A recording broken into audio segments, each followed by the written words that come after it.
नमस्कार, आदाब, सत श्री अकाल, जय भीम, जोहार। मेरा नाम है नवीन कुमार। किसानी पर कब्जा करने में, अडानी पर मेहरबानी में नरेंद्र मोदी ने भले नैतिकता के सारे तकाजों को ताक पर रख दिया हो, लेकिन किसानों ने कोई कच्ची गोलियां नहीं खेली हैं। उन्होंने ऐसी दिलेरी दिखाई है कि अडानी का दिल बैठ गया। किसान आंदोलन ने नरेंद्र मोदी के दुलारे कारोबारी गौतम अडानी के इरादों में पलीता लगा दिया है। अब पूछिए, गौतम अडानी का इरादा क्या था? यह तो आप जानते ही हैं कि अडानी बड़े महीन खिलाड़ी हैं और लंबा खेलते हैं। वो जानते हैं कि आने वाले दिनों में सेंट्रल एशिया के साथ भारत का जो कारोबार होने वाला है, उसका रास्ता पंजाब और हरियाणा से होकर जाएगा। इसीलिए उन्होंने पंजाब और हरियाणा में साइलोज यानी भंडारण के विशाल केंद्रों की योजना बना डाली थी। लेकिन किसान आंदोलन ने अडानी के इस सपने में पलीता लगा दिया है, और ऐसा पलीता लगाया है कि अडानी ग्रुप ने लुधियाना के लॉजिस्टिक पार्क को बंद करने का फैसला कर लिया है। 9 महीने से चल रहे किसान आंदोलन की वजह से किला रायपुर के इनलैंड कंटेनर डिपो यानी आईसीडी पर अडानी को ताला लगाना पड़ गया है। अडानी ने कभी नहीं सोचा था कि प्रधानमंत्री के साथ उनकी यारियों पर इस देश के किसान इतने भारी पड़ जाएंगे। समझिए, किसानों ने अडानी का कौन सा और कितना बड़ा सपना तोड़ दिया है। दरअसल पूरी दुनिया इस बात पर सहमत है कि समुद्री मार्ग से आयात निर्यात संभव नहीं है, यह लगातार महंगा होता जा रहा है। इसलिए समृद्ध देशों ने एक दूसरे को जोड़ने के लिए रेल और सड़क के रास्ते का विस्तार करना शुरू कर दिया है। इसमें सबसे बड़ा हिस्सा चीन का है, क्योंकि वह दुनिया का सबसे बड़ा निर्यातक है। उसने यूरोप तक रेल लाइन बिछाने की योजना पर काम शुरू कर दिया है, जिससे उसका माल कम लागत और कम समय में पश्चिमी दुनिया तक पहुंच सके। इसी तरह आने वाले समय में भारत पाकिस्तान से मध्य एशिया और रूस, तजाकिस्तान, यूक्रेन तक की सीमाएं खुल सकती हैं। ऐसे में यह तय है कि यूरेशिया और सेंट्रल एशिया के बीच कारोबार के लिए पंजाब और हरियाणा गेटवे ऑफ इंडिया की तरह होगा, कारोबार का मुख्य द्वार अगर कहें तो। अडानी ने इसी पर नजर गड़ा रखी है।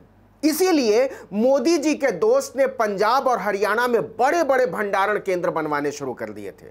उसका इरादा अनाज के मामले में भारत का एक छत्र बादशाह बनने का है। दाल और तेल के मामले में उसने बादशाहत हासिल भी कर ली है, लेकिन अब उसकी नजरें पंजाब और हरियाणा के चावल और गेहूं पर है। अडानी ग्रुप अपनी मंडी भी चाहता है, जिसका रास्ता मोदी जी ने नए कृषि कानूनों से बना दिया है। किसान पहले दिन से कह रहे हैं कि मोदी ने मंडियों को किसानी को फायदा पहुंचाने के लिए नहीं, अडानी को फायदा पहुंचाने के लिए खोला है। अडानी अच्छी तरह जानते हैं कि पैदावार होते ही किसान मंडियों की तरफ भागता है, और जब मंडियां कमजोर होंगी तो वो अडानी ग्रुप की तरफ भागेंगे, उसके गोदाम की तरफ भागेंगे। गौर कीजिए, मोदी सरकार ने कभी नहीं कहा कि मंडियों से बाहर की खरीद पर भी न्यूनतम समर्थन मूल्य का कानून लागू होगा। कानून तो 2020 में बना, लेकिन अडानी ग्रुप 2007 से अपने भंडारण क्षमता को आसमानी बनाने में लगा हुआ है। लेकिन किसानों की चट्टानी एकता ने अडानी के आसमानी इरादों को भी धुआं कर दिया है। जनवरी से ही किसान किला रायपुर में अडानी के लॉजिस्टिक पार्क के बाहर धरने पर बैठे हुए थे। वो किसी भी कर्मचारी को कंपनी के अंदर नहीं जाने दे रहे थे। इसकी वजह से अडानी का सारा कामकाज ठप पड़ा हुआ था। अडानी ने कई बार पंजाब सरकार से किसानों की शिकायत की, लेकिन किसानों की ताकत के सामने कैप्टन अमरिंदर सिंह ने हाथ लगाने से इनकार कर दिया। अडानी कोर्ट भी गया, लेकिन वहां से भी उसे कोई रास्ता मिला नहीं। कंपनी ने पंजाब और हरियाणा हाई कोर्ट में याचिका दायर की थी, लेकिन कोर्ट के आदेश के बावजूद राज्य सरकार के अधिकारी किसानों की नाकाबंदी हटाने में पूरी तरह से नाकाम रहे। हार कर उसे लुधियाना के विशाल इनलैंड कंटेनर डिपो यानी आईसीडी पर ताला जड़ना पड़ा। अडानी ने 2017 में इसकी शुरुआत की थी। अडानी ग्रुप ने हाईकोर्ट में एक हलफनामा दाखिल करके कहा कि पिछले 7 महीनों से कोई भी राहत नहीं मिलने की वजह से वो अब और नुकसान उठाने की स्थिति में नहीं है। उसे पहले ही काफी घाटा हो चुका है। लुधियाना के अडानी लॉजिस्टिक पर ताला लगना उसके लिए किसी सदमे से कम नहीं है। इसके जरिए पंजाब से कई अहम उत्पाद निर्यात किए जाते थे। वहीं पंजाब के उद्योगों के लिए बहुत बड़े पैमाने पर कच्चा माल भी इस औद्योगिक पार्क के जरिए यहां पहुंच रहा था। Adani logistic scrap, machinery, dry fruits, waste paper, tractor, ऊनी कपड़े, धागे समेत कई उत्पादों के आयात निर्यात का अड्डा था। कारोबारियों के लिए अडानी पहली पसंद बनता जा रहा था, क्योंकि अपना इंफ्रास्ट्रक्चर होने के चलते इसका किराया दूसरी कंपनियों की तुलना में कम था। आपने गौर किया होगा कि अडानी ने जमकर पोर्ट, एयरपोर्ट, रेल और जल परिवहन में निवेश किया है।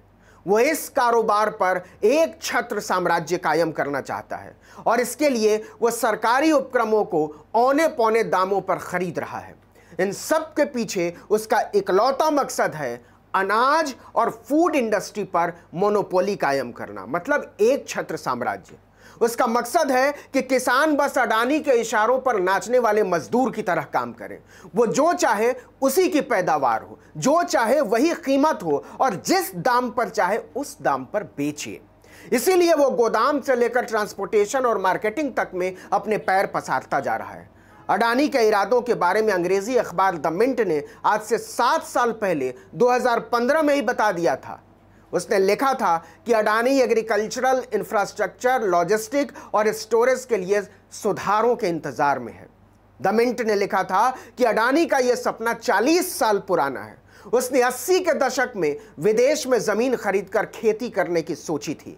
ग्रुप के अनुसार एग्रीकल्चर बिजनेस दरअसल इंफ्रास्ट्रक्चर का खेल है। इसीलिए उसने 2007 में ही अनाज के स्टोरेज और ट्रांसपोर्टेशन नेटवर्क को बढ़ाने की शुरुआत कर दी थी। उस समय उसने गोदाम बनाने में 10,000 करोड़ रुपए का निवेश किया था। तब इसके बारे में कोई सोचता भी नहीं था। अडानी के खेल को समझिए। उसने खाने के तेल के साथ ताज़ा फलों और अनाज के कारोबार पर कब्जा करने के लिए 10 साल पहले एक रोड मैप तैयार किया था। इसी के तहत उसने पंजाब, हरियाणा और मध्य प्रदेश में अनाज के विशाल गोदामों पर काम करना शुरू किया।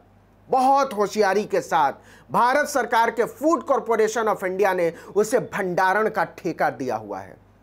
कम लोग जानते हैं लेकिन यह पंजाब के मोगा, हरियाणा के कैथल से अंबानी के अपने रेल मार्ग के जरिए मुंबई, चेन्नई, कोलकाता, कोयंबटूर, बेंगलुरु और बंदरगाहों तक पहुंचाने की बंदोबस्ती की योजना का हिस्सा है।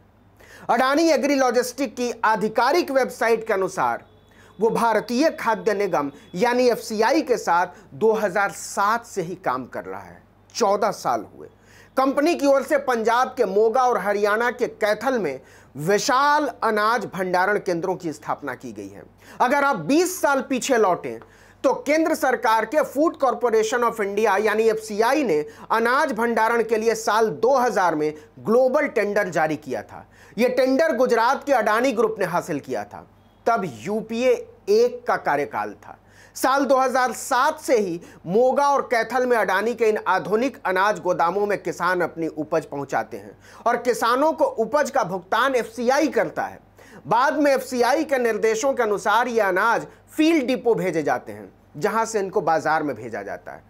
फाइनेंशियल एक्सप्रेस की 18 अक्टूबर 2018 की एक रिपोर्ट के मुताबिक एफसीआई ने 2005 में मोगा और कैथल में अनाज गोदाम बनाने और चलाने के लिए अडानी एग्री के साथ समझौता किया था। समझौता 20 साल के लिए था। कंपनी के ऐसे 5 और गोदाम चेन्नई, कोयंबटूर, बेंगलुरु, नवी मुंबई और हुगली में हैं। किसानों ने लुधियाना के गोदाम पर ताला जड़वाकर अडानी के इरादों पर पहली चोट की है। इस वीडियो में इतना ही, लेकिन अगर आपने आर्टिकल 19 इंडिया को अब तक सब्सक्राइब नहीं किया तो फौरन कर लीजिए। बेल आइकॉन दबाइए, घंटी जैसी आकृति, लाइक कीजिए और कमेंट करके बताइए हमारा वीडियो आपको कैसा लगा। नमस्कार।